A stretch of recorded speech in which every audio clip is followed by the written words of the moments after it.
Assalamualaikum warahmatullahi wabarakatuh. Selamat pagi, jumpa lagi ya dengan kami Putra Bengkel Nakula. Alhamdulillah ini dapat kerjaan model-model transmisi lagi, dan ini sudah tinggal perakitan ini. Dan di sini untuk unit transmisinya itu punya PS 120 ya, peta atau ragasa. Nah, di sini untuk keluhan transmisinya itu dia untuk gigi 2-nya itu ngelepeh, loncat begitu ya. Kalau dimasukkan itu dia langsung loncat, dan kemudian untuk gigi 3-nya juga sama seperti itu. Terus untuk gigi 4-nya dia kalau dimasukkan dia berbunyi crack begitu. Jadi susah untuk masuk lah begitu. Oke, di sini tidak menjelaskan, ini tidak menayangkan proses pemasangan. Ini hanya sekedar untuk menjelaskan satu persatu beberapa komponen ya, dan cara kerja berikut analisa kerusakan begitu ya. Di sini kita mulai saja langsung ya, biar tidak bertele-tele. Oke, kalau untuk gigi 2-nya, untuk kerusakannya itu bermacam-macam ya. Kalau terutama untuk yang kita mengatakan gigi lompat itu ya, itu ada banyak kemungkinan. Kita kupas satu persatu ya. Untuk yang pertama kalinya biasanya terdapat kerusakan di bagian kuku sinkromis ya. Kuku sinkromis bentuknya semacam ini, kecil tapi fungsinya sangat besar. Kalau dia ini kemakan, dia gigi gampang lompat. Karena di sini kuku ini sama aja dibilang per atau sepi lah. Di waktu dia masuk gigi, dia mengunci di sini. Hub sleeve-nya itu ketekan sama ini. Dan kuku ini berbentuk kayak ini. Nah, ini harus seperti ini. Kalau dia lurus, enggak ngelegok-ngelegok kayak gini ya, berarti dia udah kemakan dan harus diganti. Kemudian kuku ini dikunci sama per ini ya. Nah, ini per ini atau kawat kukunya, kawat kuku macanya. Dan letaknya dia di sini. Letaknya di hub dan sleeve-nya mana ya? Sleeve-nya di sini. Nah, letaknya antara tengah-tengah sini. Dia masuk di sini. Nah, di tengah lubang ini. Nah, ini fungsinya ya seperti itu. Dia untuk mengunci. Dan ini ditahan sama per seperti ini.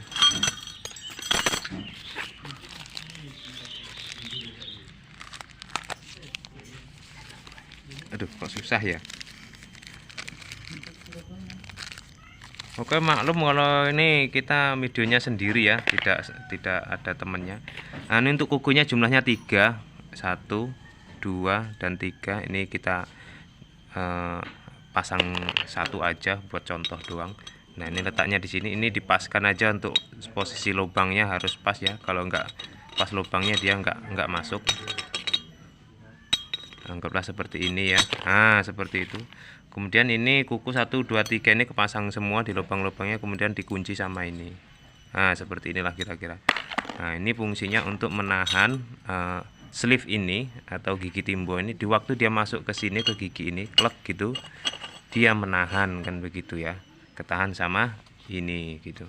Untuk yang kedua, masalah yang biasanya terjadi itu berada di gotrinya atau di pelornya. Biasanya pelornya di mana nih? Waduh, pelornya masih di dalam. Nah, itu biasanya pernya itu ada yang patah atau ada yang keropos kalau untuk mobil yang lama. Nah, itu bisa terjadi di situ. Terus untuk yang ketiganya ada di sleeve-nya itu sendiri ya, gigi sleeve-nya itu sendiri. Nah, di sini nih. Ini untuk gigi-giginya ini udah kemakan haus. Bersamaan dengan sleeve-nya itu biasanya gigi ininya juga kemakan. Untuk gigi besarnya bagus, cuman untuk gigi kecilnya ini yang biasanya kemakan. Akhirnya dia tidak mau mengunci dan lompat begitu. Di waktu sleeve ini harusnya masuk dan mengunci,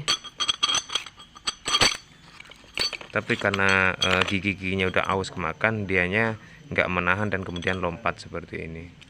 Nah, itulah salah satu beberapa masalah yang terjadi bila gigi itu mau netral sendiri ataupun ngelepeh begitu. Nah, untuk yang keduanya kita membahas masalah di gigi yang kalau masuk itu susah ya, harus ngendorin gas dulu atau harus berjalan pelan dulu baru bisa masuk. Nah, itu salah satunya. Ya, itu cukup satu ya permasalahannya ya. Cukup satu permasalahannya. Masalahnya ada di sinkromis ya. Sinkromis. Nah, kita memberi contoh sinkromis yang rusak aja. Ini yang rusak ini, sinkromis ini. Nah, ini fungsi sinkromis itu untuk apa ya kawan ya? Ini sinkromisnya atau kuningan ini ya. Ini warnanya kuningan. Ini karena hitam, ini karena bekas. Nah, ini fungsi sinkromisnya adalah untuk memperlembut masuknya gigi di waktu mobil itu berjalan ya. Cara kerjanya bagaimana? Oke, kita perjelas lebih jelas lagi dan mudah-mudahan bisa jelas ya kawan ya. Kalau seandainya nggak jelas ya mohon maaf, ini bukan presenter TV jadi yang ngomongnya agak belepotan. Jadi harus perlu menguasai ilmu bahasa lah paling ya. Tapi ya ini otodidak lah ini untuk masalah ngomong kayak gini nih. Oke, ini namanya sinkromis, warnanya kuning. Bukan hitam seperti ini. Kalau yang baru warnanya kuning ya. Nah kawannya pasti ya sudah tahu, nggak mungkin enggak ya. Nah, ini yang baru ya. Ini alatnya baru semua, banyak nih di sini, banyak yang diganti. Nah, ini fungsinya adalah untuk mengerem putaran gigi ya kawan ya. Jadi di waktu gigi ini berputar bebas, waktu gigi berjalan itu ini berputar bebas ya.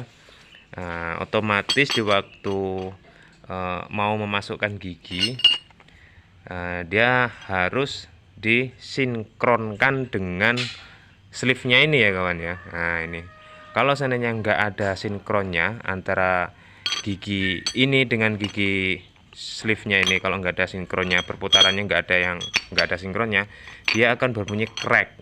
Nah, untuk mensinkronkan putaran itu dia dikasih sinkromis. Nah, fungsi sinkromis itu sendiri adalah untuk mengerem putaran gigi yang bebas ini begitu. Terus cara kerjanya adalah seperti ini ya kawan ya. Jadi kalau seandainya sinkromis ini ketekan sama sleeve ini, nah begini ya, ketekan di waktu memasukkan klek gitu kan, ketekan ya. Nah, di sini dia menahan putaran ini. Nah, ini kalau ibaratnya di mobil di rem itu tuh ini nih kampas rem gitu loh kawan. Ini kampas rem. Kemudian ini yang warna bening ini anggaplah tromolnya begitu loh kawan. Nah, ya, ini tromolnya. Jadi di waktu ini ditekan ke sini, dia ini putarannya jadi lambat dan secara tidak langsung dia mensinkronkan dengan putaran sleeve-nya ini. Jadi masuk lembut truk begitu. Nah, terus untuk yang lain-lainnya sebenarnya tidak perlu dibahas karena yang lainnya cuma sekedar gigi-gigi biasa lah. Selagi dia masuk di sini terus itunya nggak ngelepeh, itu yang nggak ada kendala, terkecuali kalau ada yang compel, ini sompel apa giginya sompel, itu baru berkendala. Oke, terima kasih kawan, ini untuk penjelasan singkat dan mudah-mudahan bisa membantu kawan-kawan yang merasa kebingungan dalam masalah menangani transmisi. Ini salah satu ya mudah-mudahan lah penjelasan ini bisa dimengerti sama kawan-kawan ya. Kalau saya maaf. Oke, selalu dukung kami terus kawan. Mudah-mudahan kami bisa selalu berkembang dan bisa membagi pengalaman-pengalaman yang bisa membantu kawan-kawan yang mana atau kawan belum menentukan suatu masalah dalam memperbaiki mobil begitu. Oke, terima kasih. Jangan lupa dukung kami dengan cara like, komen, dan subscribe-nya. Dan assalamualaikum warahmatullahi wabarakatuh.